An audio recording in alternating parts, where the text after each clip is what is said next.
Então, bom dia a todos. Estamos iniciando o nosso mini curso, né, sobre a Lei Maria da Penha e sobre a questão do feminicídio. E vamos iniciar esse mini curso no primeiro momento com a minha fala, e no segundo com a fala da doutora Érica Brooks. Então, o evento está sendo gravado, como falei, vamos começar agora com a parte que me cabe, que é falar um pouco para vocês aqui.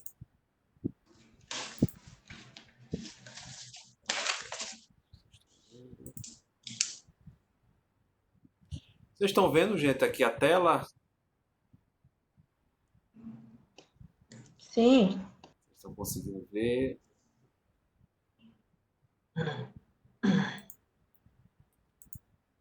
Só aqui.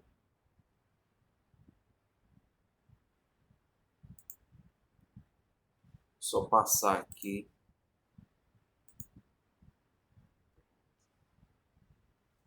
Então, no caso, nós vamos trabalhar um tema, pelo menos a minha fala, é mulher, sujeito de direito, suas conquistas e desafios na contemporaneidade. Na realidade, a minha fala vai ser uma fala muito mais voltada para uma questão mais teórica, mais um pouco mais histórico, não é uma discussão que mais na frente a gente pode abrir para o debate. E, como eu falei, a doutora Érica vai falar especificamente sobre a Lei Maria da Penha 11.340/2006, falar também sobre o feminicídio e trazendo também, não só do ponto de vista dogmático, mas do ponto de vista prático, toda a sua vivência nessa área. Tá bom? Então, gente, a primeira coisa que eu queria conversar com vocês, né? O segundo ponto, Lei Maria da Penha, o que conquistamos e que poderemos conquistar, certo? Eu sou Jean Patrício, professor Érica Brooks. E aí, gente, a primeira coisa que eu queria conversar com vocês, eu fiz essa ilustração, que é uma questão que eu chamo, uma questão que sempre nas minhas aulas eu coloco, que é essa questão da. Eu tirei o slide para a gente fazer aqui já uma primeira colocação, que é qual é o papel, historicamente, qual é o papel da mulher na sociedade brasileira. Eu estava lendo antes de ontem, até ontem no caso, eu estava fazendo uma leitura sobre um texto sobre mitos e verdades sobre a mulher no século XIX, que é um trabalho da professora Emília Viotti, que é uma cientista social, uma pessoa que trabalha, o forte dela é o século XIX. Ela tem todo um trabalho, toda uma pesquisa sobre o século XIX no Brasil. E ela tem um artigo onde ela fala sobre o papel da mulher no século XIX aqui no Brasil. Ou seja, eu estou falando de algo de 150 anos atrás. E aí ela começa o artigo com uma citação, com um discurso de um senador, o senador Câmara, que era um senador do estado do Ceará, que ele vai para a tribuna do Senado, ele assume a tribuna do Senado, e é um discurso sobre a mulher. E ele começa a falar o seguinte: olha, a mulher, o papel da mulher na cozinha, a mulher na sociedade brasileira, ela tem um papel. E ele começa a dizer mesmo: olha, o papel da mulher é para ficar na cozinha, o papel da mulher é para estar lavando roupa, o papel da a mulher, ela é o esteio para o homem, então a mulher ela tem que estar dentro de casa mesmo, a mulher ela não pode trabalhar. A mulher é muito interessante, porque eu estou colocando essa questão que me chama muita atenção, porque é um senador que vai ao Senado, que sobe a tribuna do Senado e faz um discurso que é aplaudidíssimo. Quer dizer, ele coloca uma situação em que diz: olha, a mulher tem que ser isso mesmo. Aí ele diz: olha, a mulher, existe um papel de submissão, que a mulher tem que ser submissa ao marido, que a mulher não pode estar respondendo ao marido. Ou seja, na realidade, ele traz um discurso para uma sociedade patriarcal. O discurso dele é um discurso em que qual é o papel, o que é que a mulher deve ser na realidade, o que é que ele entendia como um papel de mulher, o que é que a mulher deveria ser. E é muito interessante que esse discurso, ele recebeu vários rapazes e o pessoal, não havia nenhuma mulher no recinto, e aí ele foi literalmente aplaudido. Então é isso mesmo, o papel da mulher tem que ser isso. Acho que é muito curioso Porque você já assistia ali no século XIX, pelo menos na Inglaterra, você já via movimentos aí, eu não gosto muito desses termos, movimento feminista, não gosto muito dessa denominação. Mas o que eu acho muito interessante é que você já tinha movimentos na Inglaterra de contestação a esse status quo. Quer dizer, as mulheres estavam se organizando em busca de algumas coisas que são coisas elementares. Por exemplo, jornada de trabalho. Se você observar no século XIX, aqui na Europa, as mulheres trabalhavam 15, 18, 20 horas.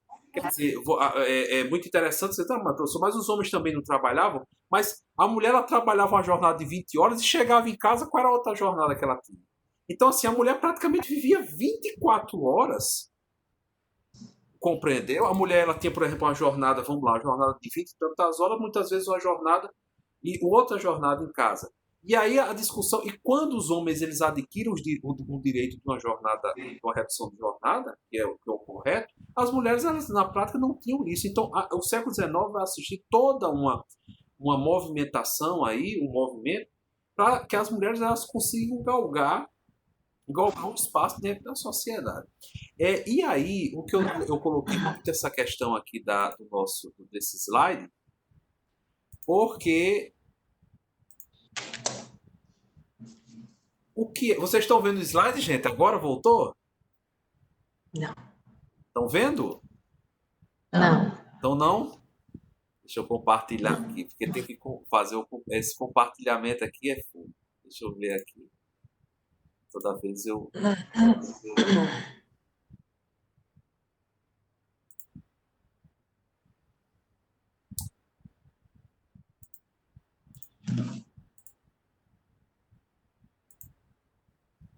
agora sim.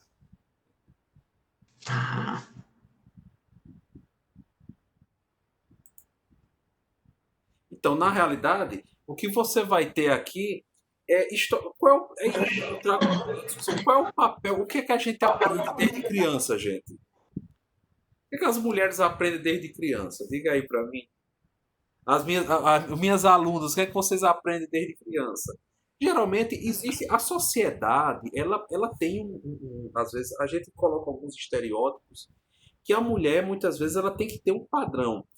Por exemplo, uma das coisas que eu estava vendo, o Silvio Santos, que é um apresentador que ainda hoje está aí apresentando programa de auditório, ele tinha um programa de grande audiência chamado Boa Noite Cinderela, em que é um programa que tem aí 40 anos, o programa era o seguinte, era uma criança que era uma princesa e que ela ia se encontrar com um príncipe encantado. É muito curioso porque, por exemplo, as mulheres muitas vezes, e se coloca muito isso, que é um grande erro, você tem que estar em busca aí daquela pessoa do príncipe, o príncipe encantado, você é uma princesa e vai aparecer um príncipe, porque a gente sabe que essa questão de príncipe não existe. Nós somos seres humanos com defeitos e qualidades, talvez mais defeitos do que qualidades. Então, por exemplo, essa questão de sexo frágil, que a mulher tem que receber os brinquedinhos que é para estar cozinhando. A gente sabe obviamente, que isso há uma transformação na sociedade em relação a isso, mas esse papel ainda é muito forte da mulher. É muito forte essa questão da mulher como uma pessoa que está ali para cuidar dos filhos, que está ali para cuidar da casa, que está ali para cuidar do marido. Mas a grande pergunta que se faz mas a mulher também não precisa ser cuidada? Será que ela não precisa também de atenção? Então, eu escuto muito das minhas alunas, muitas vezes elas dizem, professor, nós temos 3 jornadas pelo seguinte, a gente estuda, a gente trabalha, e muitas vezes a gente não tem do nosso companheiro um feedback no sentido dele lavar a louça, dele ajudar com a criança, dele nos apoiar, dele estar ali na casa mais presente. Eu não sei, depois a Érica pode até comentar um pouco sobre isso também, mas assim, eu acho que a gente ainda tem uma cultura que isso vem mudando, repito, acho que a gente vai passando por uma transformação em relação a isso, mas a gente tem uma cultura ainda, uma cultura muito machista e que é uma cultura histórica e que vai se refletir no direito. Quer dizer, eu acho muito interessante porque quando a gente fala de Lei Maria da Penha, Quer dizer, a Lei Maria da Penha ela é de 11.340/2006. É uma lei que não tem nem 20 anos, gente. É uma lei de 14 anos. Ou seja, tudo isso que a gente está conversando aqui é tudo muito recente. Eu, particularmente, quando fui aluno de Direito, não faz tanto tempo assim, faz o quê? Vamos lá, 15 anos, ou mais, 15, 16 anos, a gente não falava isso em sala de aula, ninguém falava sobre violência contra a mulher, ninguém falava de minorias, até quando eu falo de falar, não necessariamente para você concordar, mas para a gente ter um debate, porque isso não era falado, isso não era dito, ninguém conversava sobre essas coisas, tá? Então, um outro ponto que eu quero colocar para vocês é que tudo isso que a gente está conversando aqui é recente e, não obstante que esse papel da mulher na sociedade, esse papel de submissão, esse papel de patriarcalismo, ele é um papel histórico. Quer dizer, vem de muitos anos. Tem um vídeo que passa na internet que é de um grande escritor brasileiro chamado meu Deus, de Casagrande Senzala, Gilberto Freire. E aí o vídeo, Mestre de Apipux, que ele morava no bairro de Apipux, no Rio, é muito curioso, porque eles tentam mostrar um pouco da vida de Gilberto Freire. Quer dizer, vamos falar um pouco dele, a intimidade de Gilberto Freire. O vídeo é de 1959 e tem uma cena que eu acho fantástica. O vídeo é muito focado nele. Quer dizer, só ele aparece. Quer dizer, Gilberto Freire. Aí, num determinado momento, eles vão mostrar a esposa dele. Aí mostram a esposa dele da seguinte forma. Ele caminhando na casa, a esposa dele muito bem vestida, cozinhando, pilotando o fogão, mexendo uma panela, um avental bem branco. Aí ele chega, dá um abraço nela, dá um beijo nela. Aí eu fico observando. Assim, ele é um grande escritor, um grande intelectual, e o papel da mulher é o papel da cozinha. Será que essa esposa, será que essa mulher, ela não é não serviu de base para os escritos do Gilberto Freire? Com certeza, o apoio dela, o dinamismo dela, mas veja como é que ela é mostrada no documentário. Quer dizer, ela é mostrada para a época do lugar dela, que é na cozinha, segundo o documentário. Isso me chama a atenção porque eu já estou falando de algo que tem 60 anos. Não é algo tão distante, não é algo tão... Se eu estou falando de algo de 300 anos atrás, não. Estou falando de algo que para a história é relativamente novo. Então, isso deixar claro para o meu aluno que isso é uma cultura. Né? Nós temos uma cultura, e o próprio... existe uma obra que fala sobre isso, Sérgio Buarque de Holanda, Raiz do Brasil, onde você tem aqui uma cultura que nós chamamos de uma cultura patriarcal, uma cultura da casa grande, uma cultura em que os papéis são muito bem definidos. Qual é o papel do homem? Qual é o papel da mulher? Tá? Dentro dessa sociedade. E isso vai se perpetuando. Obviamente que, repito, esses papéis que eu estou colocando aí, da princesa, da mulher pilotando fogão, esses papéis, eu venho sentindo isso, esses papéis eles vêm mudando. Eles vêm sendo alterados com o passar dos tempos. Tá? Obviamente que o Brasil de hoje não é o mesmo Brasil de 60, de 70 anos atrás. Mas isso ainda é muito forte. Isso é dentro da nossa sociedade. E, repito, isso vai se refletir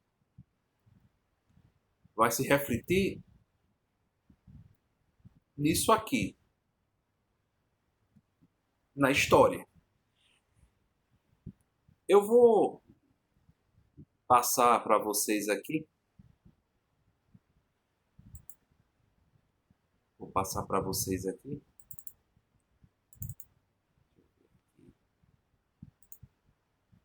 Eu vou passar para... Tem duas pessoas aqui esperando, gente. Bom dia. Bom dia, pessoal. E aí, pessoal, duas coisas que a gente deve colocar. O direito, ele reflete a sociedade. E vocês, qualquer aluno, isso é uma coisa básica no direito. As leis, elas refletem a sociedade que a gente tem. Se a gente tem uma sociedade patriarcal, uma sociedade machista, isso vai se refletir no direito. E aí é muito curioso, porque quando a gente vai olhar a legislação, tá? A legislação referente à questão da mulher, as mulheres, elas vão... no Código Civil, em 1916, ela tratava a mulher como relativamente incapaz. Eu peguei uma vez... não é verdade, Érica? Não tinha isso aí, não era? Eu peguei uma vez eu peguei um inventário, do Euclides da Cunha, que foi um escritor, enfim, que morreu no Rio de Janeiro. E aí, em 1960, uma pessoa uma neta dele, enfim, o processo vinha sendo, já havia muitos anos o processo correndo, e aí uma mulher se arvorou como neta, como herdeira, enfim. Os filhos tinham morrido, aquela coisa toda. E aí é muito interessante que é assim. A mulher, ela tem o nome dela na qualificação. Fulana de tal, por intermédio do seu marido. Ela não fala no processo. Ela fala por intermédio de alguém. Ela como pessoa, ela não fala. Eu falo por intermédio de. E aí, na realidade, a mulher ela vai conseguir uma certa autonomia a partir de 1962 com o Estatuto da Mulher Casada. E o termo é esse mesmo, em que a mulher... professor, o termo é Estatuto da Mulher Casada? É. Estatuto da Mulher Casada, em que a mulher ela vai, de uma certa forma, ser detentora aí de alguns direitos do ponto de vista civil. Um outro avanço que a gente vai ter, muito curioso, muito importante, um avanço significativo, é a questão do divórcio. É de 1977. Se você, professor, mas o divórcio no Brasil só tem o quê? 40 anos? Exatamente. Antes você não tinha o divórcio, que na realidade, se você observar a diferença da separação judicial para a diferença para o divórcio, onde o divórcio você realmente corta qualquer tipo de vínculo com aquela pessoa. A gente aprende muito aquela frase, até que a morte nos separe. Né? Então, realmente, o divórcio ele vem acabar com isso. O casamento não vem dando certo, o vínculo você perde totalmente, você sai daquele vínculo com aquela pessoa. Eu fiz uma pesquisa uma vez sobre a tramitação da lei do divórcio no Congresso Nacional. E eu peguei e eu disse, meu Deus, quem votou contra? E eu fui atrás das notas taquigráficas de quem votou contra, qual era o argumento, por que você está votando contra o divórcio?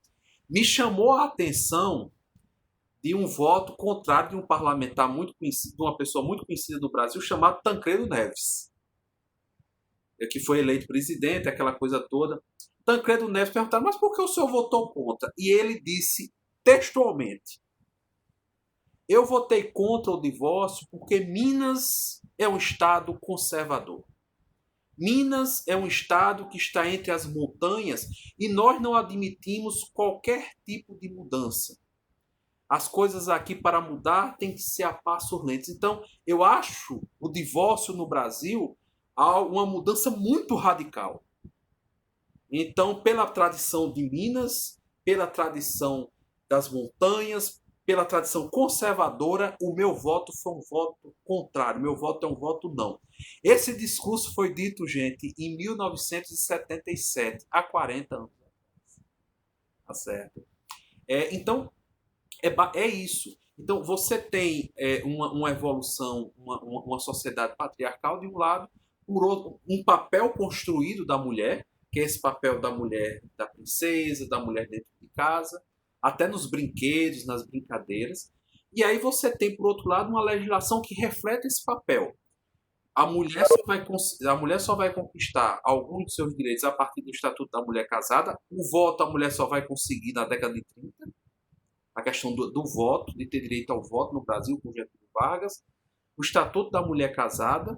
No outro patamar, a mulher ela vai ter uma evolução aí, do ponto de vista da legislação, com a Constituição Federal de 88, em que afirma que todos são iguais perante a lei. Então, a Constituição Federal de 88, ela dá essa igualdade, é uma coisa muito importante. E aí vem a Lei Maria da Penha. O que eu vejo claramente, e a Érica vai falar com mais profundidade sobre a questão da lei, eu falei praticamente quase meia hora, acho de 20 minutos mais ou menos, que era o que eu queria realmente falar, mas o que eu acho que a gente deve focar na Lei Maria da Penha é o seguinte, nós temos a lei, mas a questão prática, do ponto de vista do dia a dia, como é que essa lei está sendo trabalhada, existe uma efetividade desses direitos, é um dos maiores problemas que nós enfrentamos em relação aos direitos humanos é em relação à efetividade. Quer dizer, você tem uma lei, você tem toda uma legislação, você tem todo um arcabouço teórico e jurídico, mas a grande questão é, e a prática disso tudo? Eu me recordo, eu estava conversando com o Eric antes de vocês entrarem aqui na sala de aula, eu me recordo que há uns 3 anos, eu fiz uma pesquisa, uma grande pesquisa aqui em João Pessoa sobre Lei Maria da Penha. E as perguntas eram, essa pesquisa foi feita na comunidade do Baixo Roger.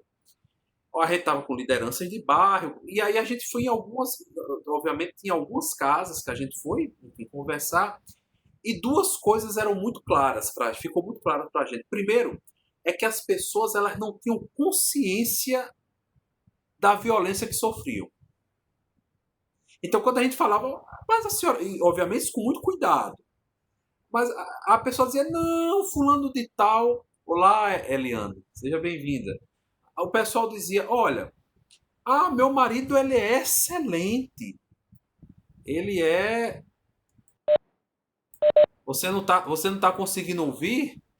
Só um minuto, é uma pessoa que tá... Eu acho que... Vocês estão... O restante do pessoal tá ouvindo, gente? Eu tô. Sim, normal.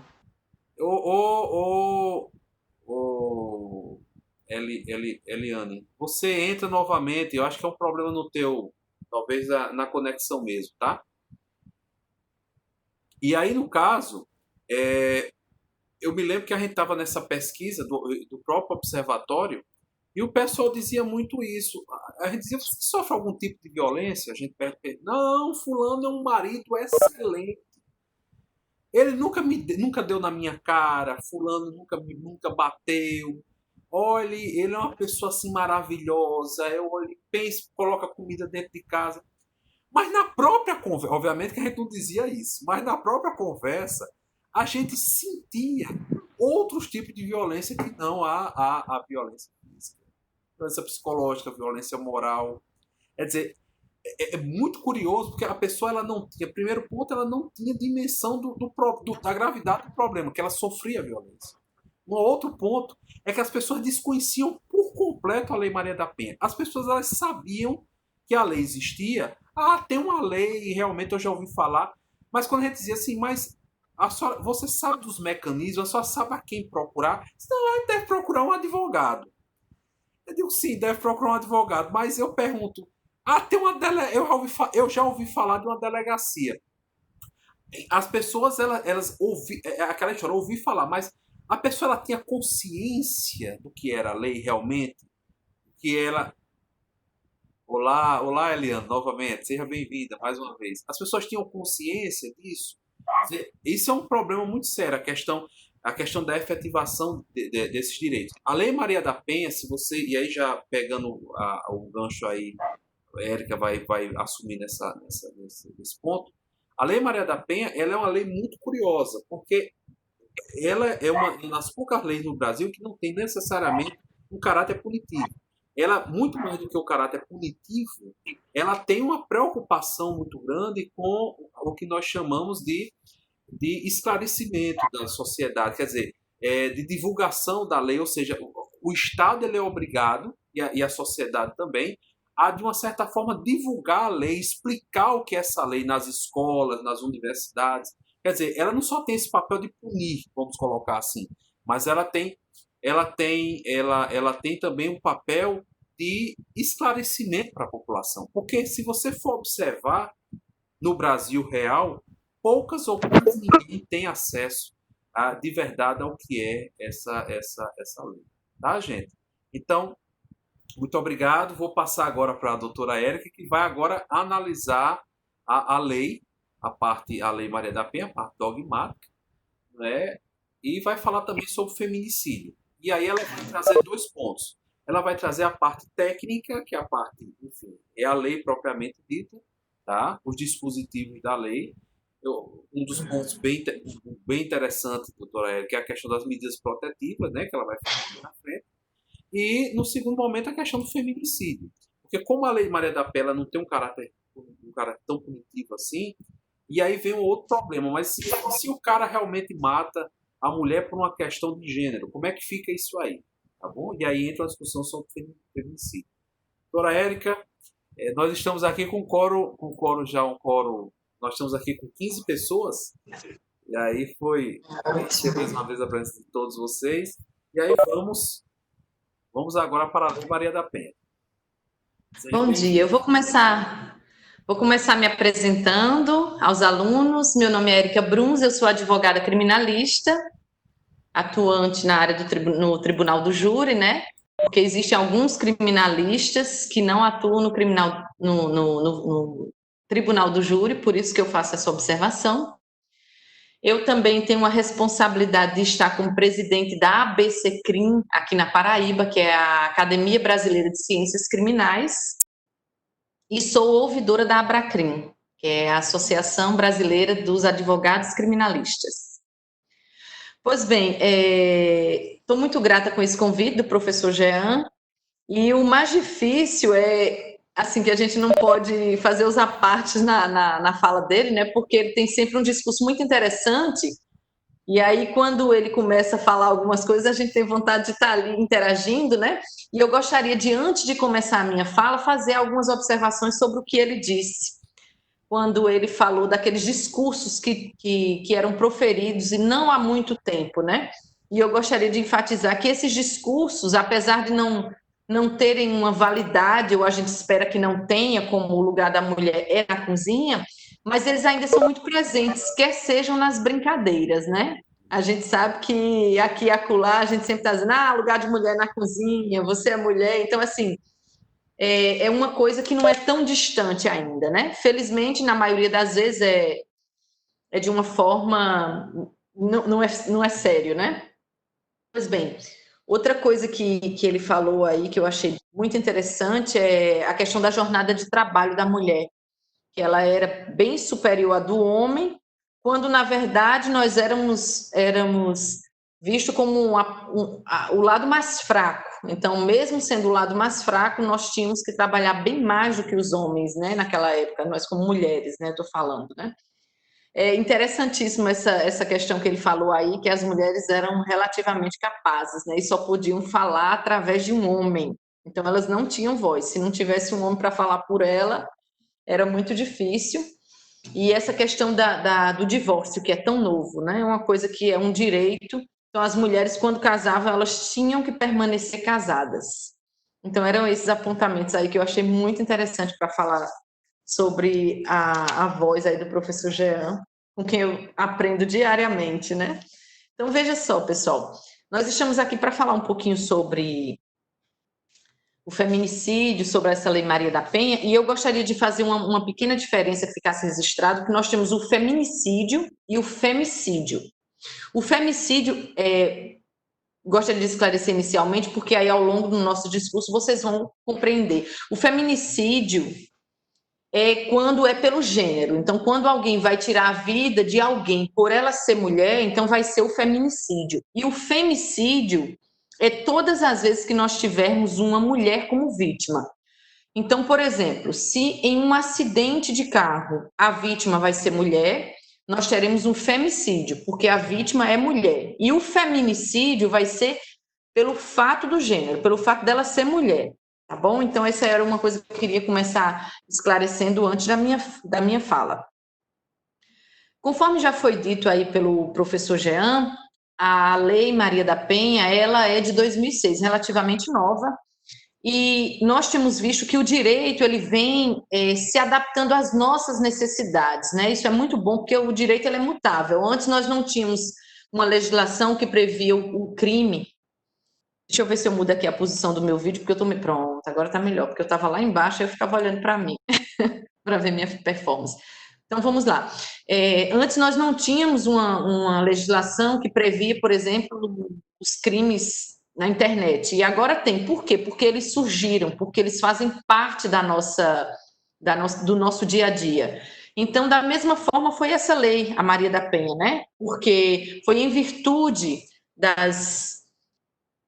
do número de sofrimento que ela teve, a Maria da Penha, que aí ela não quedou-se silente, ela chegou lá e ela foi brigando por esse espaço, que é o que nós aprendemos a fazer cada dia, né? Ao sofrer a privação de algum direito, que a gente vai lá e vai, até que um dia esse direito ele vai ser reconhecido.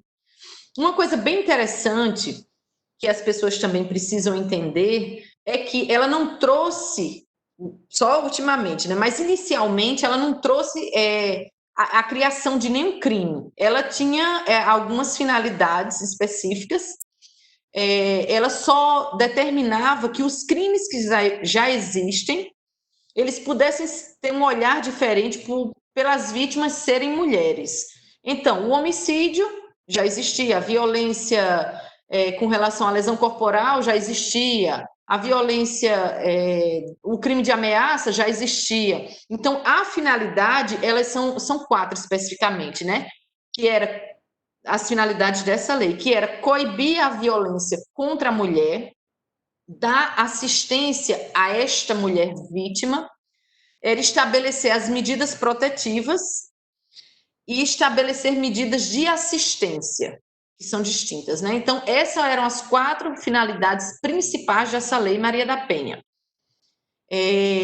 Outra coisa também que, quando eu disse que na criação dela, ela não criou nenhum crime, é porque em uma recente modificação da lei, houve a criação de uma tipificação penal, que aí eu vou falar mais na frente, né?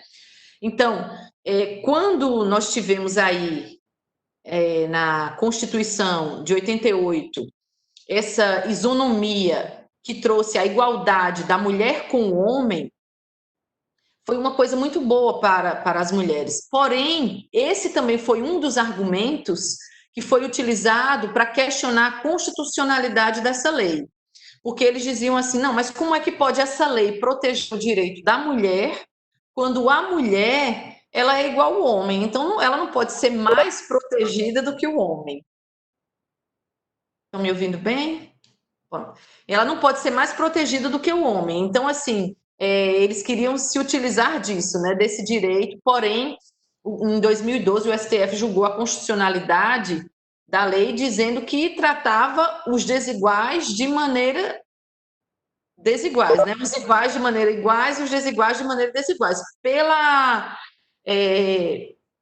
Por a mulher ela ser mais frágil fisicamente, por ela ser uma pessoa diferente, até na questão física também do que o homem, né? Ô, Érica, a gente sabe que tudo isso que eu estou dizendo tem as exceções. Sim. Me permita uma consideração rapidamente sobre essa Pois não, ótimo. É excelente essa troca, que a gente vai enriquecendo. Eu acho, veja só, eu escuto muito, por exemplo, vou citar um exemplo para você. Para vocês, no caso. Por exemplo, o pessoal diz assim, o Brasil é um país que não tem discriminação.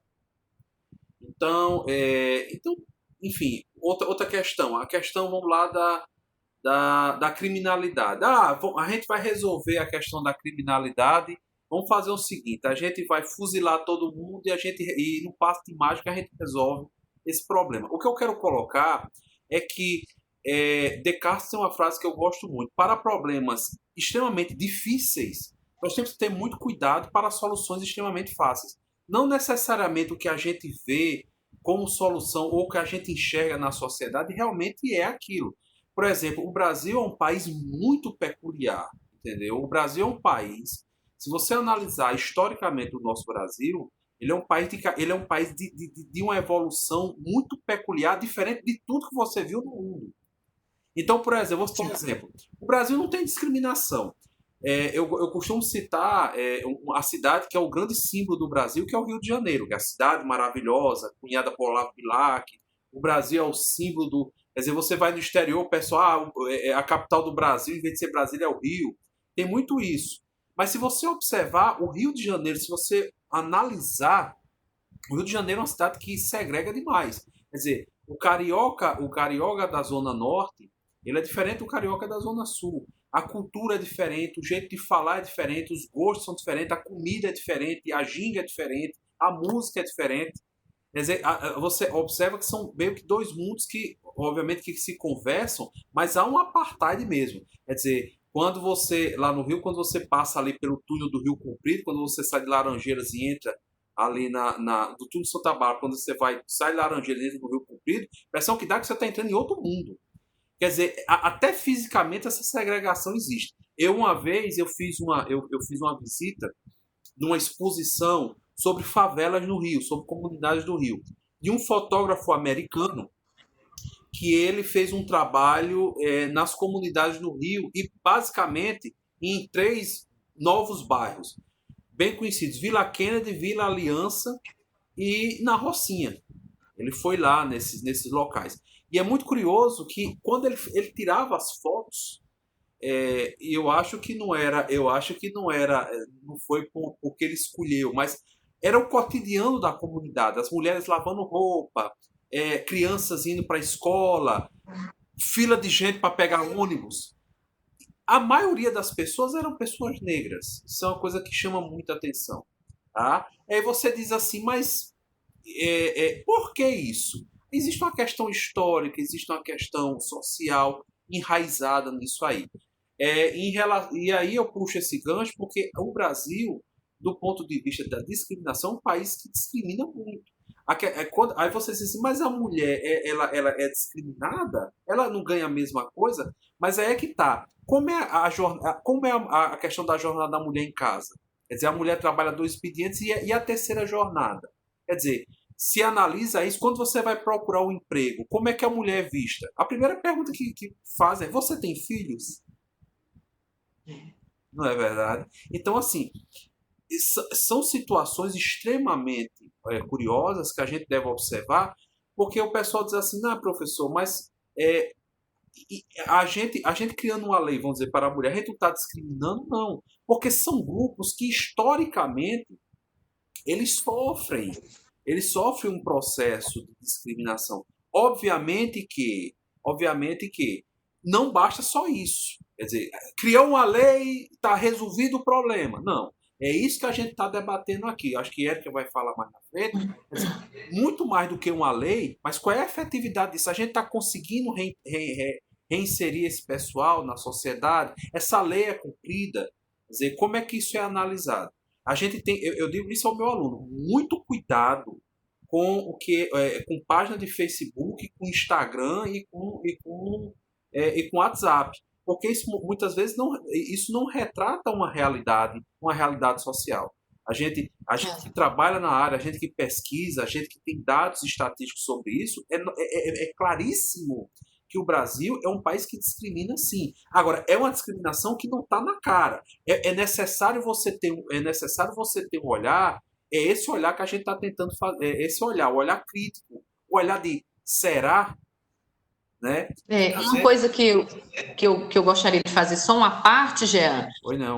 Muitas das vezes nós falamos para estudantes, e quando eu falo para estudante, eu costumo dizer porque eles, às vezes, eles não conseguem imaginar, quando a gente fala em jornada de trabalho, a questão da mulher, ela ter que cuidar de uma casa, de filho e tudo. Então, eu começo dizendo sempre assim, olha, quem tem irmão e irmã, não é, de manhã já pode ver em casa, quando o pai ele levanta, quais são as obrigações do seu pai antes de sair para o trabalho e quais são as da sua mãe. E mesmo que ela tenha uma secretária, ela precisa chegar e dar as determinações como dona de casa. Né? Então, daí eles começam a ver essa diferença. Né? Quando uma mulher ela tem que sair de casa e quando um homem ele tem que sair de casa, ainda que tenha alguém para ajudar. E se não tiver, ele vai ver que a mulher ela vai acordar e ela vai ali providenciar o café da manhã, colocar a mesa e tudo, enquanto o homem ele vai tomar banho, vestir a roupa dele, vai sentar, comer e depois vai embora. E ela ainda tem que arrumar a cozinha antes de sair. Então, essas coisas que são pequenos detalhes, que teve uma ilustração na internet que eu nunca esqueci, era uma pista de corrida, onde tinha uma mulher e um homem, mas antes ela tinha que fazer todas as tarefas de casa para conseguir ir para a largada, quando o homem já estava pronto para largar. E é exatamente isso, né? Não é uma questão... você me conhece e sabe que eu não tenho o feminismo como bandeira, né? Porém, eu acredito que é um reconhecimento necessário, indispensável, né? Não como luta e dizer assim, não, isso aqui é o que eu tenho para a vida, para lutar, mas algumas coisas, elas são indispensáveis, claro, o reconhecimento, para que a gente possa avançar como sociedade inclusive a questão da empatia. Como é que um homem ele vai entender algumas dificuldades da mulher, do desenvolvimento dela, se ele não começar a entender essa questão dessa dificuldade que ela tem por ser mulher, né? Sim. Então isso aí é importantíssimo. Ok, obrigado. Só foi essa pequena parte. Pois bem. Pois é, e aí continuando, a gente volta aí para os pressupostos, né? Quem é que vai ser o sujeito ativo e o sujeito passivo desse cuidado, né? O sujeito passivo ele vai ter que ser sempre uma mulher. Então, sempre quem vai sofrer a violência será a mulher, para ser objeto protegido por essa lei. E o ativo ele pode ser uma outra mulher, se for da convivência, mas não somente isso, porque como essa lei ela atua no âmbito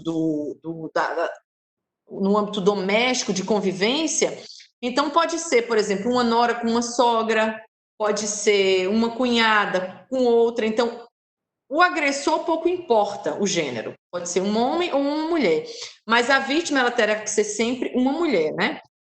E tem que ser demonstrado aí, tem que ficar caracterizado a violência. E uma coisa que é indispensável também é que seja caracterizado o dolo, né? É a intenção de causar um dano a essa pessoa. E quando eu digo um dano é porque nós temos as 5 formas de violências a essa mulher, que é a violência física, a moral, a patrimonial, a psicológica e a sexual. Dessas formas aí, é muito fácil a gente ver a questão da agressão física, a gente consegue visualizar rapidinho como é. Mas as demais, eu acho interessante a gente conversar sobre, porque ele fala sobre a violência sexual. E aí ficou caracterizado que, às vezes, os esposos, por terem um relacionamento já configurado, eles achavam que eles tinham direito a ter relação com a mulher, mesmo que ela não quisesse. Mas ela é minha mulher, ela é minha esposa, ela tem que fazer a obrigação. Então, agora a gente já entende que, apesar de haver um casamento, uma relação, aliás, até de convivência, né? Se a mulher não quer, ela tem direito de dizer não. Então, qualquer forma de forçar a mulher a ter uma relação sexual já é caracterizado como essa violência sexual. A violência patrimonial foi algo. Está fechado só com a chave de baixo, Alex. A violência patrimonial foi algo que veio assim de uma forma muito muito pontual, eu acho, porque muitas das vezes o que acontecia era o seguinte: o homem não deixava a mulher trabalhar para que ela ficasse submissa. Então ele dizia: se ela não tem dinheiro, ela não vai sair, ela vai ter que me pedir, ela vai fazer tudo o que eu quero. Mas aí, quando a mulher ela começou a entender isso, então ela falou o seguinte: eu vou arrumar um emprego, eu vou ficar independente, aí eu vou conseguir tudo isso. Mas aí o homem já veio por trás e aí já começou o quê? Pegar o cartão, a controlar o dinheiro. Muitas das vezes nós identificamos essa violência quando ele quebra um instrumento de trabalho dela ou esconde. Então, isso são coisas que são graves, que a gente vai identificando no meio dessas violências, né? É a violência moral, né? A questão de diminuir sempre a mulher, de estar ali dizendo que ela não é ninguém, que ela não tem um potencial. E pois é, então ficou aí, como eu disse, caracterizado. São as 5, né? Que é a física, a sexual, a patrimonial, a moral e a psicológica. Então, essas 5 formas de violência sofrida pela mulher que são objeto dessa proteção. Pois não, Jean? Não, é só essa questão dos tipos de violência. É outra coisa curiosíssima em relação à Lei Maria da Penha, em questão da violência contra a mulher. As mulheres, elas geralmente, quando a gente eu já fiz isso, como falei agora há pouco, as pessoas elas não têm consciência, na realidade, dos outros tipos de violência. Na realidade, quando a gente fala violência, aí a pessoa liga logo, é a violência física. você espancar. E a violência também, a questão do estupro, a questão da violência sexual. São os dois tipos. As pessoas elas ligam logo esses dois. Fora disso, elas não conseguem identificar nenhuma outra. Então, por exemplo, violência psicológica, não consegue. A violência moral, que é outro tipo de violência, também não consegue. A patrimonial também não consegue. Acha que o marido acha que o companheiro, a pessoa, enfim, está fazendo um grande favor em administrar as finanças. Então, assim, é algo muito forte. E é muito curioso que esses três tipos de violência que eu citei, a patrimonial, a moral e a psicológica, é feita de uma forma muito sutil. Eu tive um caso, um depoimento de uma pessoa, aí sim, uma pessoa uma pessoa que foi minha aluna, uma pessoa que tinha que tem um alto grau de conhecimento e um alto grau, um grau financeiro também, enfim, uma pessoa que não é uma pessoa carente, pessoa que tem posses. E ela, uma vez veio conversar, depois de uma aula, ela veio conversar comigo, ela desabafou, começou a chorar, e ela dizendo que, enfim, se identificou no sentido que ela vinha sofrendo uma violência moral, patrimonial e psicológica, mas ela foi se dar conta já muito tarde, já agora, praticamente depois de um relacionamento abusivo de mais de 5 anos. E eu disse a ela, mas você é uma pessoa de tanto conhecimento e tal, por que você não saiu disso antes? Ela disse, professor, porque a coisa ela é feita muito, muito sutil. Por exemplo, quando eu me casei com a pessoa que eu tinha como príncipe encantado. A pessoa era um homem perfeito, assim, um maravilhoso, flores, romântico. Assim, eu encontrei, enfim. E aí ele começou sutilmente, por exemplo, eu tinha um comércio, eu tinha um negócio. Ele disse, olha, por que você vai trabalhar? Por que você vai? Porque, veja, ele dizia, não, olha, eu ganho muito bem, você tem que estudar, você tem que se... Para que você ter esse comércio? Ela acabou fechando o comércio. Primeiro ponto. E aí depois ele foi para uma outra questão, a violência moral. Começou a xingamentos, a humilhação, chegou também em um determinado momento a bater nela, houve agressão física. E aí ela começando a observar a situação e por fim uma violência psicológica que, como ela disse, eu estava dormindo com o inimigo. Quando ela resolveu sair, veio o grande problema. Sim, e o negócio que eu tinha? Eu sou totalmente dependente dele. E aí? É dizer, além da questão dos filhos, mas vem uma questão, sim, mas eu vou viver como? Né? Então, isso, veja, a pessoa essas coisas vão acontecendo, muitas vezes a pessoa não nota, não observa isso. Uma outra vez, falando de violência psicológica, violência moral, patrimonial, uma vez eu dei uma palestra sobre essa temática para uma associação de agricultores aqui, enfim. Era um evento, fica ali até no centro da cidade, essa associação. E era para mulheres, para pessoas do campo. E eu comecei a falar, enfim. Por fim, uma senhora de 70 anos, pegou o microfone e disse, olha, por tudo que foi dito aqui, os meus 10 filhos foram frutos de estupro. Por tudo que foi dito aqui. E eu disse, e aí depois ela começou a dar um depoimento, ela disse, olha, era mais ou menos assim, o meu marido andava armado, então ele dormia com a arma ao meu lado. E aí ele tinha relações sexuais comigo sem eu querer, mas eu me sentia ameaçado, eu tinha medo. E aí foi vindo o primeiro, o segundo, o terceiro, o quarto, o quinto, foram 10 filhos. E aí quando eu fui me dar conta, já tinha passado uma vida, mas eu tive coragem e eu saí desse relacionamento. Mas veja, é algo que é feito muito. E aí no caso dela, mas eu não tinha conhecimento, eu tinha medo, eu não tinha coragem. Então, assim, a gente pensa que não, mas essas coisas são muito delicadas e acontecem de uma forma muitas vezes sutil. No caso dessa agricultura, uma forma realmente uma forma muito agressiva e realmente se identificava a violência. Mas no caso do outro exemplo que eu citei, você veja que a violência estava sendo feita, mas de uma forma muito assim, sabe? É assim, essa você forma não vai sutil trabalhar que porque eu te você, amo. essa forma sutil que você está falando é o grande perigo, né? Eu costumo dizer às vezes que a paixão é ela que traz um grande prejuízo porque ela tira a razão no sentido seguinte: quando se inicia o relacionamento, então tem logo aquela questão assim, deixa eu ver teu celular, deixa eu saber a sua senha, então a privacidade ali já não existe, né? E isso é muito importante, cada pessoa ela é única, ela tem direito à sua privacidade, isso é importantíssimo. Que eu possa, apesar de, digamos assim, se eu decidir amar alguém e ficar com ele, isso não vai tirar a minha identidade, né? Então, hoje em dia a gente vê o quê? Eu digo, quando eu vou citar alguns exemplos aqui, é porque eu trabalhei nesses casos e são experiências reais. Por exemplo, meninas que aí, como prova de amor, não, mas você não tem nada a esconder, se você não está conversando com ninguém, deixa eu ver teu celular.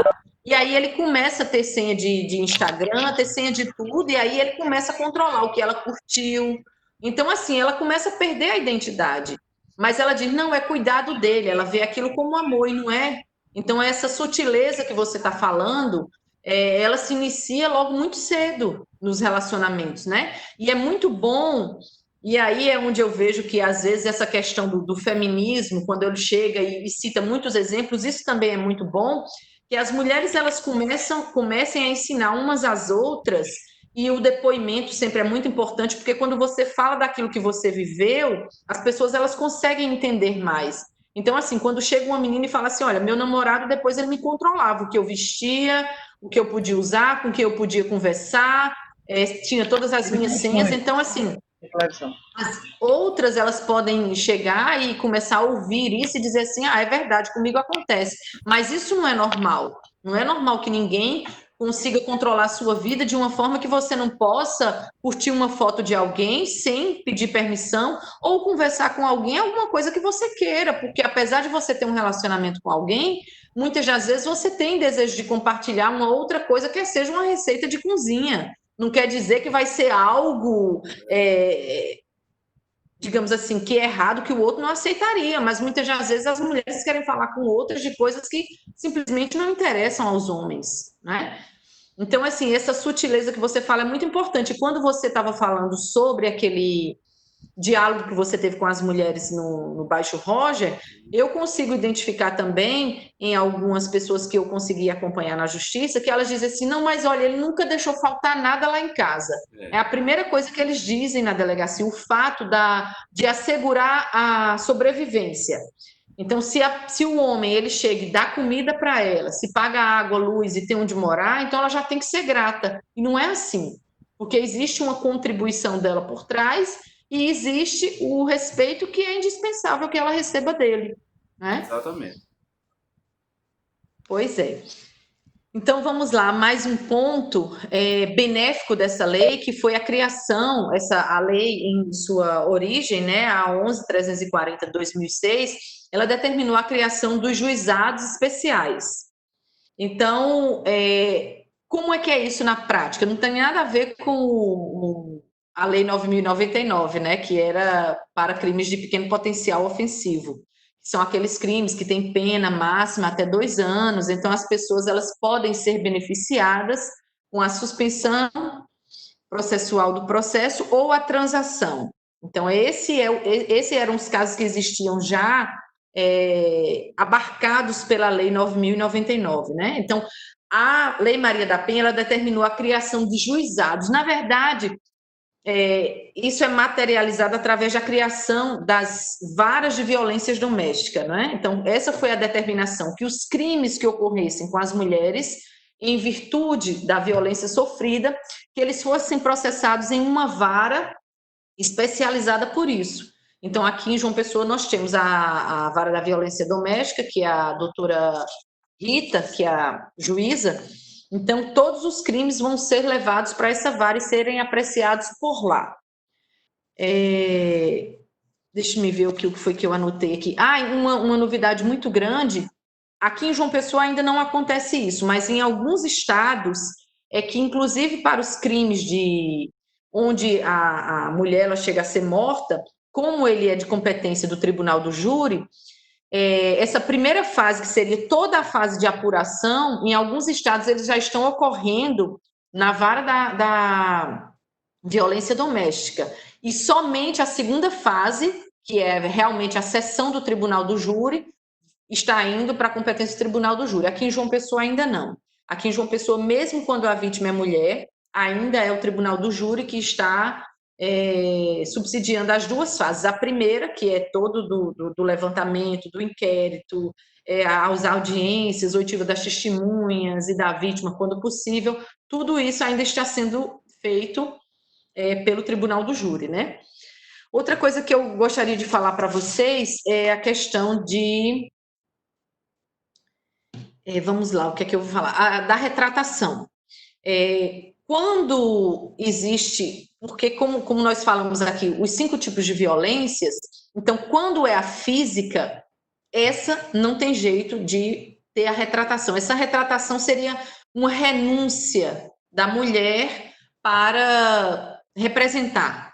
Então, quando existe a agressão física, não é possível.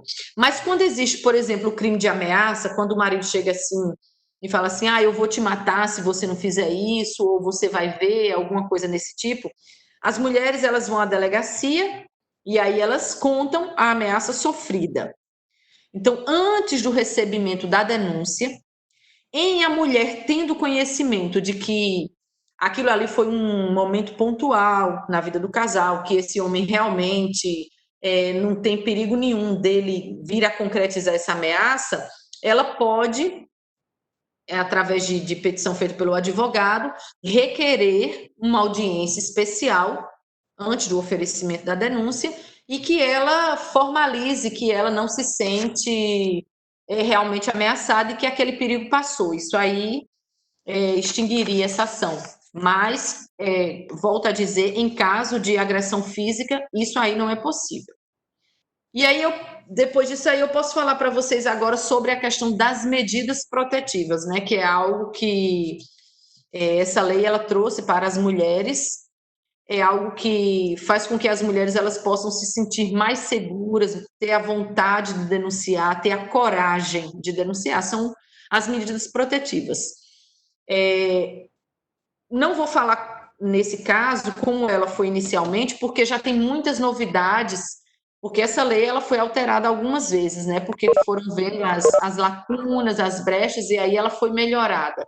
Então, hoje, quando um homem ele tem a posse ou porte de arma, então é uma das coisas que é imediatamente providenciado, né? É a suspensão desse direito de estar com a arma ou de portar a arma. Então, isso aí é uma das medidas protetivas, que é muito importante, e ela advém de uma reforma já da lei, porque inicialmente ela não tinha essa previsão. Mas como a lei ela vai melhorando e se adequando às necessidades que vão aparecendo, então essa é uma das medidas protetivas possíveis hoje. O afastamento do lar, que é um dos mais comuns, das medidas protetivas mais comuns, é o afastamento do lar, porque não tem condição de se conviver com um agressor na casa.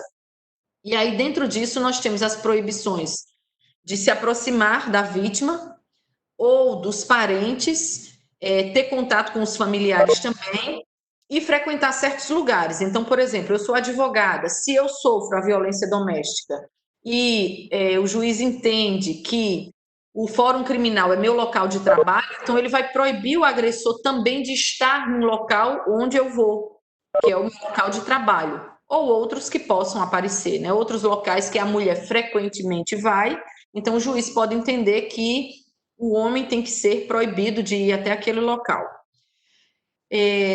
Suspensão de visita de dependentes. Então, muitas das vezes a mulher tem uma criança e aí o juiz vai suspender a visita daquele agressor a esse dependente, por quê? Porque vai depender da mulher também. Então, quando tem uma criança pequena ou quando não tem ninguém para pegar essa criança, ou quando a violência se deu também se estendida à criança, né? Também existe a determinação de prestação de alimentos provisórios, e a gente volta nesse caso que você contou. Essa pessoa que fechou o comércio, né? Então, ela é agredida dentro da sua casa, ela chega até a delegacia, ela vai relatar o fato, e aí o juiz vai determinar que ele se afaste do lar. Mas e aí, como é que essa mulher vai sobreviver? Como é que ela vai se alimentar? Então, o juiz determina que sejam prestados alimentos provisórios. Então, ele vai dizer, olha, para ela sobreviver, você vai ter que dar um valor X. E também depois... pronto, são esses aí, né? Porque aí depois eu quero falar um pouquinho do requerimento da prisão dessa pessoa. Mas aí é depois quando ele descumpre essa medida. Então, já as medidas protetivas são essas, elas são muito importantes, em virtude delas serem efetivadas. As mulheres, elas se sentem muito mais fortalecidas, não é? Para chegar e relatar o fato. Porém, já adianto que existem algumas coisas na lei também, como uma questão do botão, do SOS, essas coisas aí, elas simplesmente não funcionam, porque ainda não se conseguiu chegar a algo que realmente funcionasse. Por exemplo, quando chega um homem, você coloca uma tornozeleira eletrônica no agressor. Então, existe a questão do monitoramento, que ele é feito mais ou menos assim. Então, vai colocar, vamos imaginar, alguém que mora pertinho do Hotel Tambaú. Então, vai se colocar uma tornozeleira eletrônica dizendo que ele não pode se afastar da casa dele 1.000 metros. Mas esse homem, ele está determinado a agredir a companheira dele. E se ele sabe que ela está a 1.500 metros dali, o que é que vai acontecer? Vai ter um dia que ele vai sair de casa sabendo que ela está lá no Busto de Tamandaré e que essa distância é maior do que a permitida, e aí ele vai saber por alguém, ela está lá, eu estou vendo que ela está lá. Ele vai se afastar de casa, vai lá e vai agredir, pode chegar até a matar, e a tornozeleira eletrônica, quando ela apitar, já era, ele já fez o que ele queria fazer e ele já trouxe o prejuízo à mulher. Então, algumas coisas a gente não percebe ainda a efetividade, como você disse, né? Existem as previsões, mas aí não tem como, porque se é para proteger a mulher, ela tem que ser protegida realmente de uma forma que ela se sinta segura, né? Então, outra coisa que é muito nova para a gente é a questão seguinte: e quando essa medida protetiva ela é descumprida? Então, já tinha sido julgado pelo STJ, né, que o descumprimento de medida protetiva ela não era configurada como crime de desobediência. E aí ficou. Se o homem tem que cumprir a medida protetiva, mas se ele desobedece, não configura crime de desobediência, e aí? O que é que vai ser feito? Então, existiu a reforma da lei, agora no ano de 2018, a 13.641, que inseriu o único tipo penal da Lei Maria da Penha, que está no artigo 24C, que ele diz que o descumprimento da pena é um crime e que ele tem inclusive, ele tem uma pena de 3 meses a 2 anos. Então, agora, o homem que ele tem as medidas protetivas determinadas, então, se ele descumprir essas medidas protetivas, aí sim ele está cometendo um crime, é o primeiro previsto nessa lei, e a pena pode ir de 3 meses a 2 anos. Por isso que muita gente diz assim, se descumprir vai passar 90 dias preso, porque é o mínimo que esse dispositivo prevê de prisão. É isso aí. Você tem algum comentário para fazer, meu amigo? Vocês estão entendendo? Está muito rápido? Não, tá tranquilo. Eu queria fazer algumas observações. Pois não, que é a ótimo. questão do feminicídio. Acho que a gente poderia também fazer algumas considerações no sentido de que a Lei Maria da Penha é uma lei que tem um caráter preventivo muito mais do que punitivo, mas aí veio essa questão do feminicídio. Acho que a gente poderia também fazer uma abordagem sobre isso, né? E uma questão também, um outro ponto que eu queria colocar é no caso das medidas protetivas. No caso Eu acho que com a sua experiência profissional, o que é que você pensa sobre essas medidas? No caso, elas têm uma efetividade mesmo? O que é que você, existe alguma coisa que possa, inclusive houve uma mudança, né? Agora o próprio delegado pode decretar, não é verdade, essas medidas, não é? Mas eu queria ouvir de você um pouco mais sobre isso no sentido da efetividade, assim, do ponto de vista prático, se isso realmente, se isso tem uma grande efetividade, porque uma coisa, o pessoal coloca muito na aula isso. Professor, tá, a gente está falando de medidas protetivas, mas do ponto de vista prático, tá, do dia a dia, como é que isso se consegue, por exemplo, a justiça dar uma resposta rápida, se consegue, e isso tem uma efetividade realmente plena, a gente escuta muito esse discurso, sabe? Ou seja, a lei, ela é bem, realmente ela é bem clara em relação a isso, as medidas protetivas, mas do ponto de vista prático, do ponto de vista do dia a dia, realmente tem efetividade, e o outro ponto é a questão do feminicídio. Pronto, veja só. Uma coisa muito importante é a gente trazer um ponto muito específico com relação a isso, que é o desserviço que algumas mulheres fazem a essa lei. Eu digo para ti que para vocês que eu já acompanhei também alguns casos, não são poucos, de mulheres que se aproveitam dessa lei, da condição de mulher, e que, infelizmente, elas vão na delegacia e elas vão mentir. Eu posso citar para vocês aqui um caso que eu estou acompanhando ainda, e ele é tão absurdo, porque, veja só, que no caso eu estou advogando para o homem, o presumido agressor. Ele chegou para mim, ele chegou para mim e contou assim: doutor, olha, eu fui em casa, e aí quando eu cheguei em casa, a minha esposa fechou a porta. E aí eu acredito que ela viu alguma mensagem no celular, né, pelo que ele diz assim, e aí ela não queria deixar ele sair. E teve uma hora que ela escondeu a chave do carro, e ele disse assim: mas eu sei onde está a cópia e eu vou sair assim mesmo. Quando ele foi sair, ela pegou uma chave, que era do carro que ela tinha escondido com ela, e ela passou nas costas dele. Aí ele sentiu que ela passou a chave nas costas dele e foi embora. E aí, quando ele entrou no carro e saiu, aí ele disse que sentiu aquela coisa ardendo e fez uma foto, né? Que a gente tem essa possibilidade agora com o celular. Ele fez uma foto e ele viu que realmente ela tinha passado com tanta força que estava ardendo muito, e ele viu que chegou, inclusive, não a abrir, né? Porque abrir seria uma faca peixeira, mas ele disse que ficou lesionado de verdade, que estava incomodando. Então, o que foi que ele fez? Ele foi na delegacia e fez o boletim de ocorrência. Ao mesmo tempo, por ele ter insistido em sair de casa quando ela não queria, ela também foi na delegacia e ela fez o boletim de ocorrência. O dele estava mais cedo do que o dela.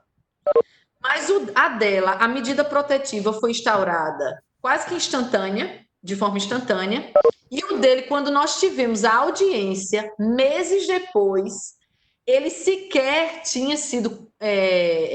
o boletim de ocorrência que ele fez, sequer tinham dado sequência. Então, para você ver como é que a gente não tem que estar atento também para as pessoas que se utilizam dessa lei de forma equivocada. Isso é demais. Isso é uma coisa que nós temos visto, e aí depois na audiência o que é que acontece? Elas começam a chorar, pedem perdão, e elas não conseguem entender o dano que é para um cidadão responder a um processo criminal, porque isso não é brincadeira, isso impede você de fazer um concurso. Pessoas que trabalham na segurança, eles não vão mais trabalhar, só que muitas das vezes as mulheres, por ciúme, e inclusive por terem conhecimento disso, elas se utilizam disso. Falam: olha, se você não fizer isso ou não fizer aquilo, eu vou fazer um boletim de ocorrência e aí você vai se prejudicar. Então, assim, o que nós estávamos dizendo anteriormente, né, que as meninas não devem ser tão vulneráveis para se deixar levar, mas existe também a consciência, existe a necessidade da consciência da mulher para que ela não se utilize disso de forma equivocada, porque ela está fazendo um desserviço a algo que foi conquistado arduamente, né? Um sofrimento verdadeiro das mulheres. Então, era essa questão que eu queria colocar. E com relação às medidas protetivas, o que é que ocorre, Jean? Como eu falei aqui, imediatamente o homem ele é afastado de casa.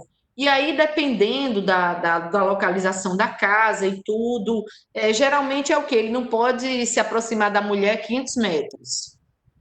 Ou ir a outros locais onde ela está.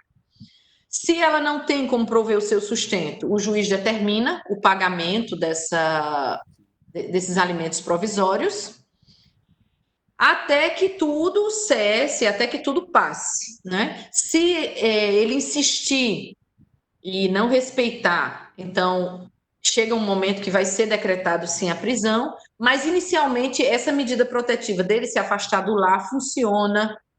Essa questão dos alimentos provisórios, eles têm que pagar realmente. Então, assim, inicialmente a mulher, ela realmente ela é resguardada do perigo pelo Estado, sim. Isso aí é feito. Ok. E a medida protetiva, é importante explicar também que muitas das vezes ela é colocada por um período X, mas às vezes ela não tem um prazo de validade. O juiz pode determinar que ele fique sem se aproximar dela digamos assim, que ele não pode se aproximar dela 1.000 metros e aí deixa, entendeu? Tanto que ela, às vezes, eu sou procurada por pessoas que falam assim, doutora, minha medida protetiva já está 2 anos aí, eu quero reverter, eu quero poder voltar a frequentar o bairro onde eu morava e tudo mais. Então, a mulher vai ser ouvida e se ela declarar que realmente ela não vê perigo nisso, então a medida ela é retirada. No caso do feminicídio, é uma lei de 2015, não é isso? Sim. O feminicídio é a Lei 13.104 de 2015, na verdade, é uma qualificadora que veio. Uma qualificadora lá no artigo 121 do Código Penal, né? Então, agora, a situação de quem tira a vida de uma mulher por ela ser mulher, a pena ela vai ser aumentada. Ela é uma qualificadora. Ok. Pessoal, a gente vai abrir para o debate e para continuar a nossa fala, abrir para o debate. Se quiser fazer alguma colocação, pode ficar à vontade. Tem muito polêmico e quem quiser falar, pode ficar à vontade. Os microfones, vou liberar os microfones agora, tá? Eu gostaria de saber o período dos estudantes, Jean, porque a maioria são alunos do P1, acredito, alunos do Uniesp. E, no caso, a maioria é alunos do P1, alguns alunos de ciência política, mas agradecer mais uma vez a presença deles. E os microfones estão liberados, gente. Eu liberei todos os microfones, podem ficar à vontade para fazer suas considerações. Eu quero dizer, eu gostaria, antes das perguntas, de dizer que essa é a área mais apaixonante do direito, é a área criminal. É uma área belíssima, é uma área emocionante, mas você vai precisar de muita dedicação, de muito amor para trabalhar com isso, mas é algo assim que, se você se contagiar, já era, é para sempre. Assim. A Érica era muito boa no júri, gente. O júri é um dos fortes dela, era boa, que é uma outra área do direito criminal muito complexa. Fazer júri não é só tem que ter bastante, não só um conhecimento do direito positivo, mas você tem que ter outras habilidades em outras áreas, por exemplo, filosofia, história, a hermenêutica jurídica, a questão da argumentação. Você ter técnica de argumentação realmente não é algo tão simples, não. Tudo no direito, mas o júri em si você tem que ter realmente uma retórica, você tem que ter tem todas as peculiaridades referentes à questão do júri. A gente pode ficar à vontade. Temos aqui alguma questão que vocês querem colocar? Pode ficar à vontade. Os microfones estão liberados. Aqui, ou pelo bate-papo também, né? Se alguém quiser perguntar alguma coisa. Gostaria de fazer uma pergunta, doutora Érica. Pois não? Como se determina... Não, João. Ô, João. Seja bem-vindo. Obrigado, professor. Como se determina se o homicídio foi baseado por motivação de gênero ou não? Essa questão dessa qualificadora, ela é colocada inicialmente pelo delegado quando ele vê indícios no inquérito. Então, o advogado depois, em não reconhecendo essa qualificadora, ele vai trabalhar para mostrar que o gênero da mulher não foi o fator principal de ter ocorrido aquele homicídio. Como também, se for, então a gente só trabalha para que a pena ela não exceda aquilo que é determinado no Código Penal. Mas, só para te explicar, quando ocorre o homicídio, então o delegado, de tudo que ele pode ver ali, que ele imagina, ele prefere colocar demasiadamente para não deixar de colocar algo que depois vai necessitar da denúncia ser aditada.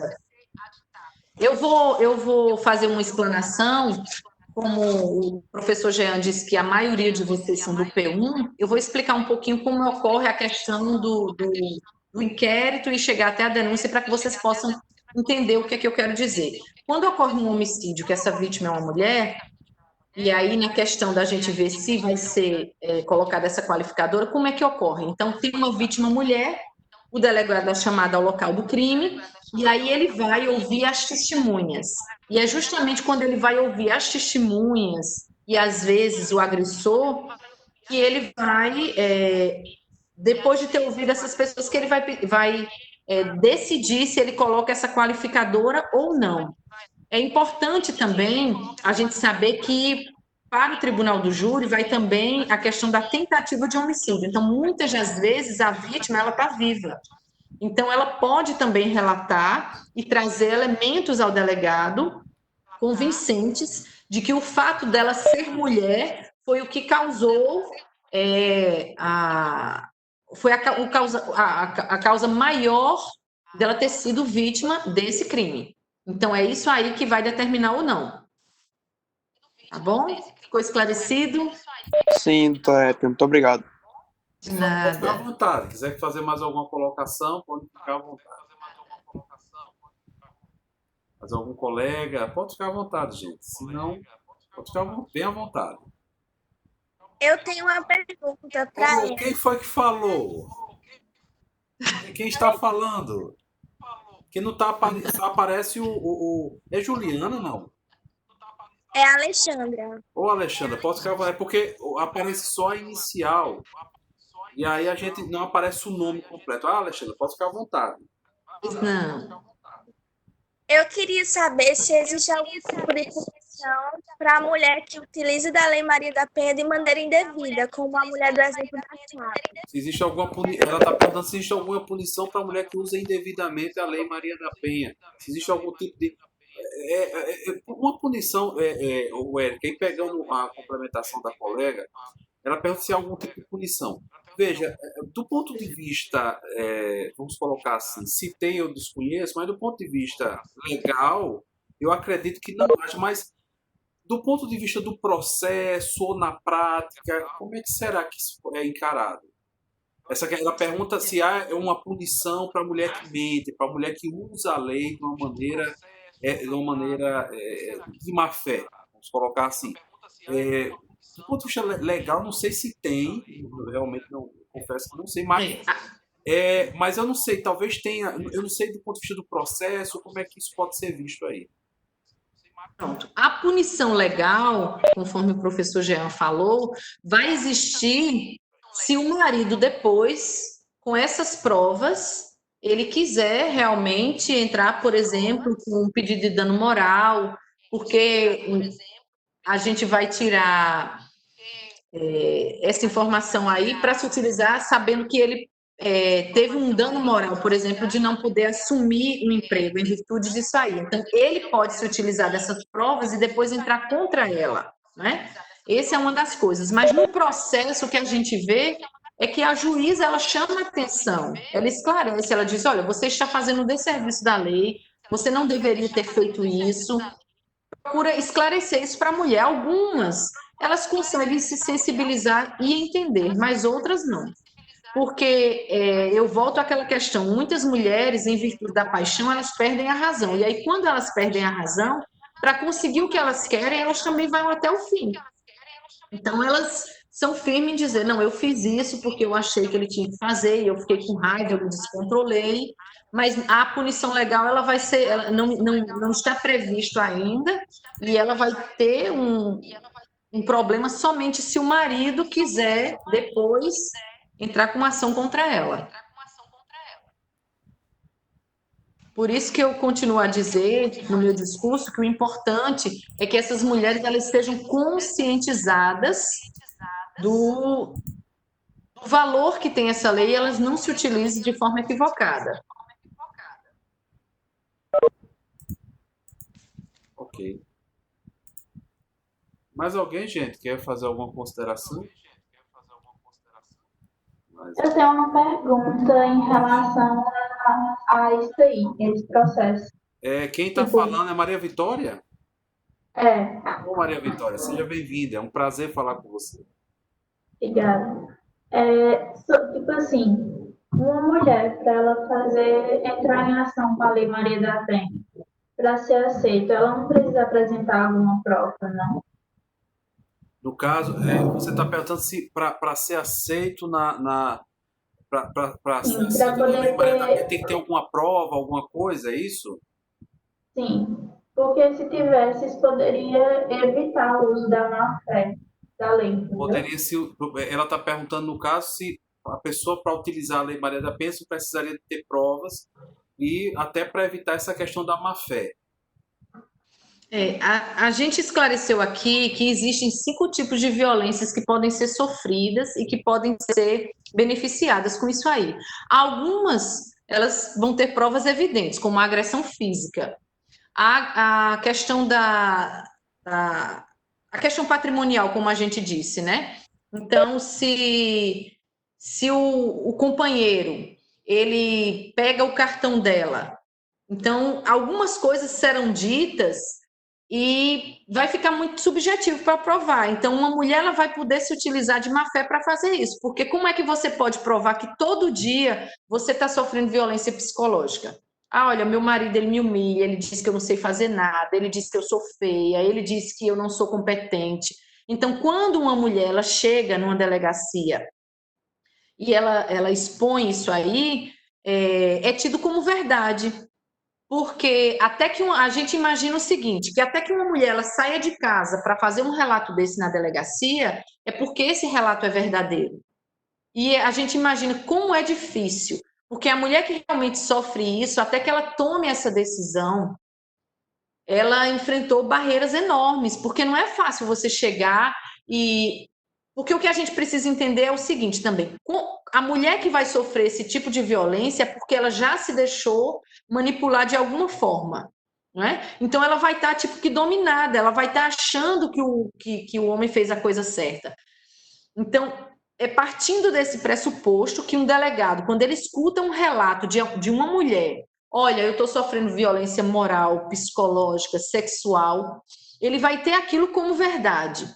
Então, ele vai determinar as medidas protetivas, mas não esqueça que depois essas medidas elas podem ser retiradas com o quê?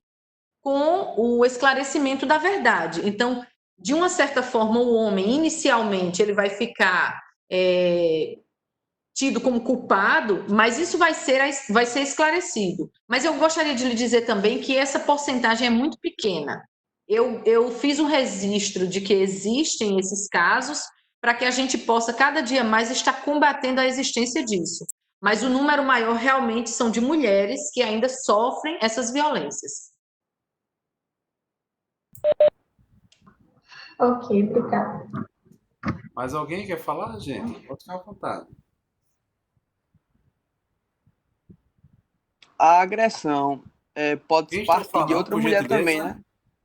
João Mota. Ô, João Mota, seja bem-vindo, meu amigo. Pode ficar à vontade. Viu? Obrigado. A agressão pode partir por outra mulher também, né? Não só de homem com mulher, né? Sim, João. Nós temos os casos...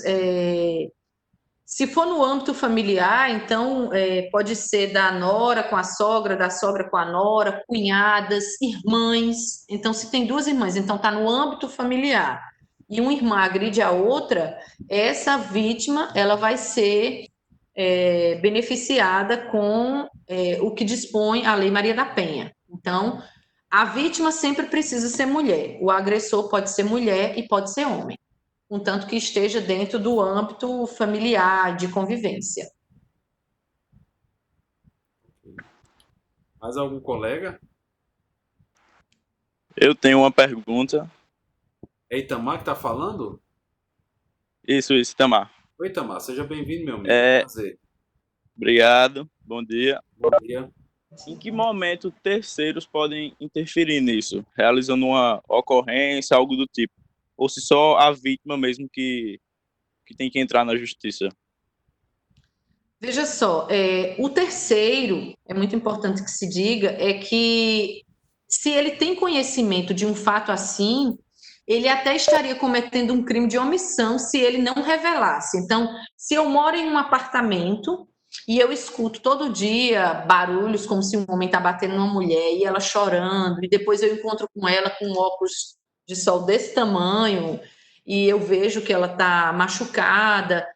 Então, muitas das vezes a gente não tem a intimidade de chegar para a pessoa e conversar com ela e orientar, né?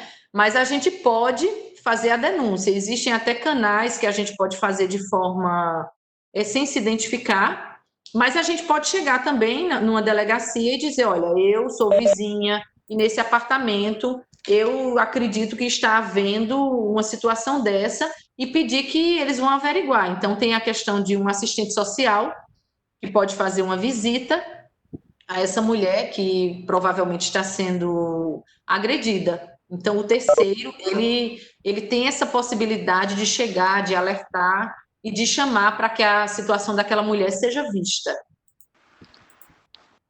Entendido. Ok, mais alguém deseja fazer algum comentário, alguma observação? É o professor. Pois não, quem está falando, essa voz não me é estranha. Enaele. Ou é Naeli? Pode falar. Eu queria saber a questão para ser nomeado. Se é por meio de Está um concurso. pouco baixo, Enaeli, o teu som. Pode falar um pouquinho mais alto, por favor? Tá bom. Tá melhor? Tá melhor, melhorou bastante. Pronto. É questão para você ser nomeado para... Como pode falar? Para você ser nomeado para poder trabalhar nessa área da violência da mulher, com a mulher. Da delegacia da mulher. Você quer saber para a pessoa poder atuar nessa área? Isso. Né? Veja, isso. É uma questão bem interessante pelo seguinte, no caso, você tem as varas, né, em relação à violência contra a mulher, as varas juizado de violência contra a mulher, que é composto de magistrados, juízas, geralmente juízas. Você tem a delegacia da mulher também, onde você também são geralmente delegadas, os serventuários, e também tem profissionais que prestam um apoio psicossocial, que é a questão do assistente social, a questão do psicólogo e a questão do advogado também. Né? E Érica pode falar mais um pouco sobre isso. No caso, está querendo saber para atuar nessa área, né? profissionais. Pronto. O juiz você tem o advogado. Isso. Veja só, Enaeli, no judiciário, geralmente é feito da forma seguinte. Alguém faz um concurso para magistrado, né? E depois ele vai sendo nomeado para uma vara X. Então, por exemplo, nós temos aqui uma juíza que ela é a titular da vara de entorpecentes, que vai tomar conta de todos os processos que têm a ver com o tráfico de drogas. E aí, quando houve a criação da vara da violência doméstica, o que foi identificado é uma juíza que ela tinha afeição com aquilo, então que já trabalhava, porque aí eu volto a explicar, quando você passa num concurso para juiz, então você necessita estar apto a trabalhar em todas as áreas. Inclusive os juízes, quando eles passam, logo eles são mandados para o interior, e no interior é um juiz só para julgar tudo. Então os juízes do interior eles vão julgar causas criminais, cíveis, todas as causas.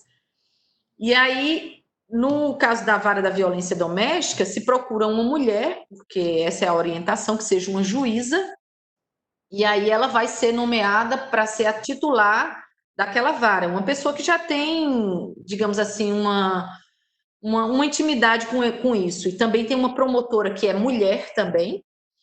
E depois as delegadas na Delegacia da Mulher são mulheres, porque a gente identifica, aliás, já foi identificado que a facilidade de falar de mulher para mulher não é só Marisa, mas é também a questão que você se sente mais à vontade. Então, você vai relatar o que um homem fez para uma mulher é muito mais fácil, porque ela vai te entender quando você fala dessa questão da agressão, a questão sexual, patrimonial. Às vezes, quando as mulheres tinham que relatar isso para um homem, era bem complicado, porque eles estavam ali e elas se sentiam quase que para quem que eu estou falando, né?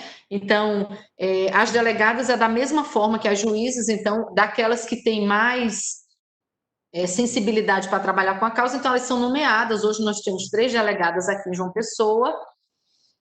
Tem homens lá também? Tem, que trabalham porque muitas das vezes precisam ir buscar o agressor, ou que às vezes quando os dois estão sendo ouvidos existe um excesso, mas a maioria são mulheres. Então, nós temos a questão da delegada, que é inicialmente quem ouve a mulher agredida, e depois, no juízo, são mulheres também que estão ali para, digamos, direcionar todo o fato. E para atuar como advogado nessa área, né, geralmente são os advogados criminalistas, que têm conhecimento também nessa área, que é uma área específica, que é a área da violência doméstica. Então, não existe uma forma assim, de você dizer assim, eu vou me preparar para atuar só nessa área, então eu vou fazer um concurso para ser juiz da vara da violência doméstica. Não, são pessoas que, ao desempenhar as suas funções, pela sensibilidade, pela vontade de ajudar, no caso dos advogados, essas vítimas, aí elas começam a atuar nessa área.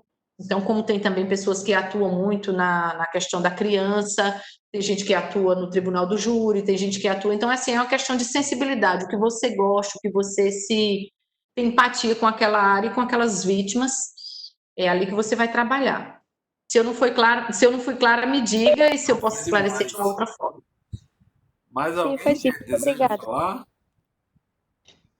Eu tenho uma dúvida. Pois não, pode falar. Quem fala? Ruama. Ruama, pode falar, Ruama, fica à vontade. Aquelas vítimas que são pessoas que biologicamente têm um sexo masculino, mas a identidade de gênero é de mulher, digamos assim, ela se enquadraria dentro dessa Lei Maria da Penha? Quando ela já está com o estado civil trocado, né? Então, assim, quando ela já passou pela cirurgia e que ela é reconhecida civilmente como mulher, ela já se enquadra como pessoa que pode ser abarcada pelos cuidados da Maria da Penha, sim. Ok, obrigada. De nada. Tem mais uma pessoa que quer falar. Quem fala? Itamar.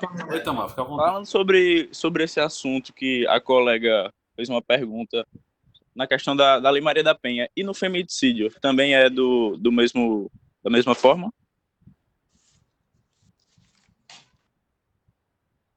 No feminicídio ou no femicídio? Feminicídio, na questão dos transgêneros, transexuais. Sim, é da mesma forma. Então, assim, quando nós temos uma pessoa que utiliza um nome feminino, mas é só entre os seus amigos, e que se veste como mulher, e foi morto por uma outra pessoa, se eles não embarcam ainda nessa questão do feminicídio, se ela não está civilmente reconhecida assim. Então, precisa haver essa questão de ser socialmente, civilmente reconhecida como mulher, para que ela tenha essa proteção da Lei Maria da Penha. Tá certo, entendi. Mais alguém, gente? Eu tenho uma dúvida. Pode ficar à vontade. Quem fala?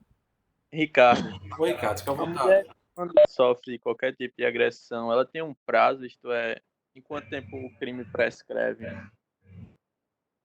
Não, não existe prazo. Até porque, como nós comentamos aqui, a violência moral, psicológica, são todas violências que elas são sofridas ao longo de dias, meses e ano.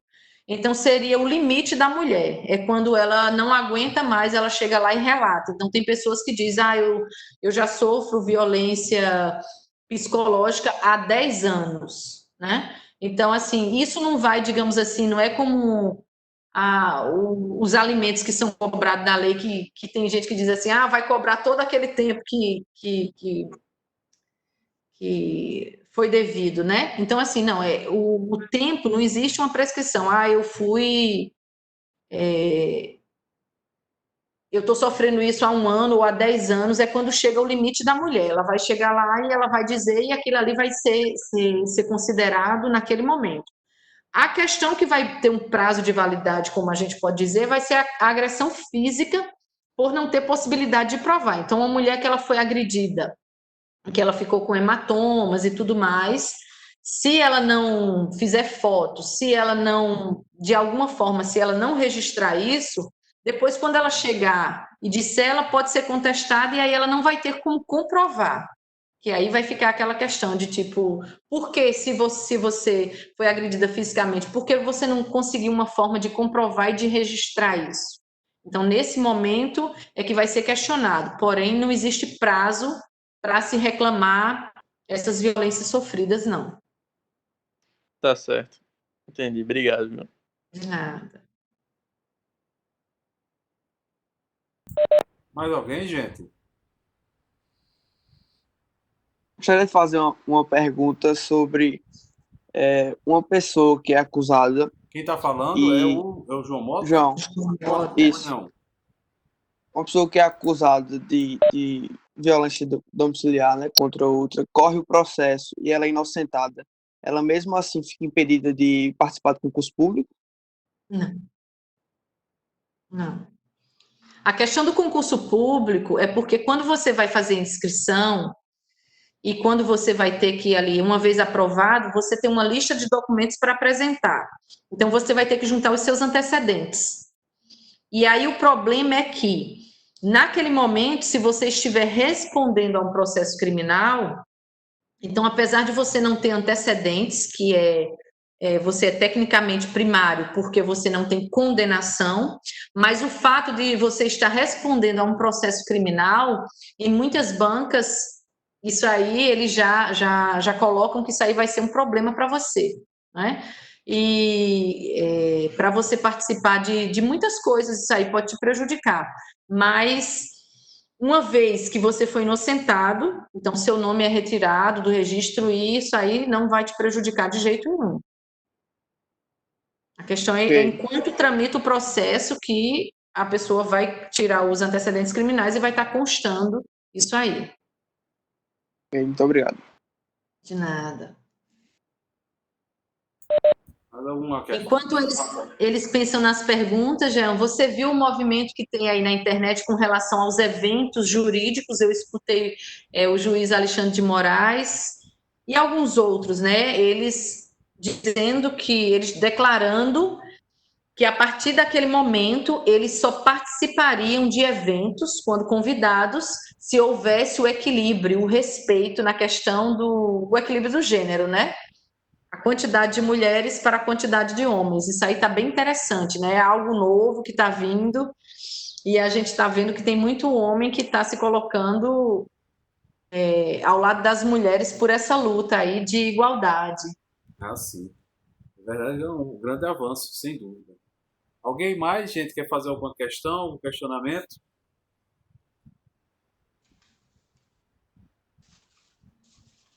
Então, pessoal, eu quero agradecer demais a presença de todos vocês. Tirar uma foto aqui do nosso evento, para fazer o registro.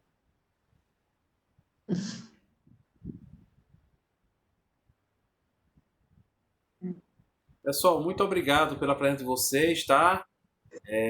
Foi mais um bate-papo, mais uma conversa. Quero agradecer demais a presença de todos, de Gutenberg, de Alexandre, de Ana Carolina, Ana Giovana, Eliane, Enaele, doutora Érica, Itamar, João Mota, Juliana, Laura, Maria Vitória, tá?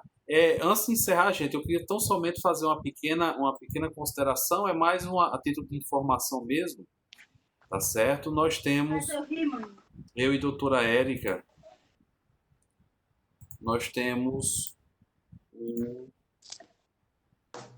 um canal, tá? Nós temos um canal no Instagram. Vocês estão vendo bem, gente? Tá? Sim. No canal no Instagram nós vamos compartilhar, inclusive esse debate, tá certo? Nós vamos compartilhar informações, eventos que a gente está participando, informações na área de direito constitucional, direitos humanos, na área de direito penal. E aí convidar vocês a nos seguir, tá? Vai ser um prazer muito grande e a gente vai disponibilizar também o conteúdo desta nossa aula por esta plataforma e outras plataformas também. Tá bom, pessoal? Quero agradecer demais a presença de todos vocês. Nos sigam, nos curtam, tá? E com esse contato que fica aí, qualquer dúvida que eles quiserem perguntar sobre qualquer coisa na área criminal, eu fico à disposição. Como eu disse, é uma área muito apaixonante, tem muita coisa a se aprender. É muito importante a gente vai entendendo logo desde o P1, né? Vai se contaminando, por isso que é o direito penal, que é muito interessante realmente. Então, qualquer dúvida que os alunos tenham, eles podem, aí através do canal, deixar questionamentos, que aí a gente vai dando seguimento a esse primeiro contato. Exato. Então, no caso, é o Diálogos com o Direito, com Jean Patrício e doutora Érica Bruns. Então, a gente fica aguardando aí vocês nos seguirem, curtirem, vocês comentarem. E a gente sempre está divulgando eventos, divulgando dicas na área de penal, na área de constitucional, direitos humanos. Tá bom, pessoal? E agradecer muito a presença de todos vocês. Foi um prazer muito grande ter vocês conosco. Muito obrigado, gente. Um grande abraço para vocês. E espero reencontrá-los agora presencialmente numa próxima. Um abraço para vocês, tá? Obrigado, professor Jean. Obrigado, doutora Érica. Obrigada. Obrigado.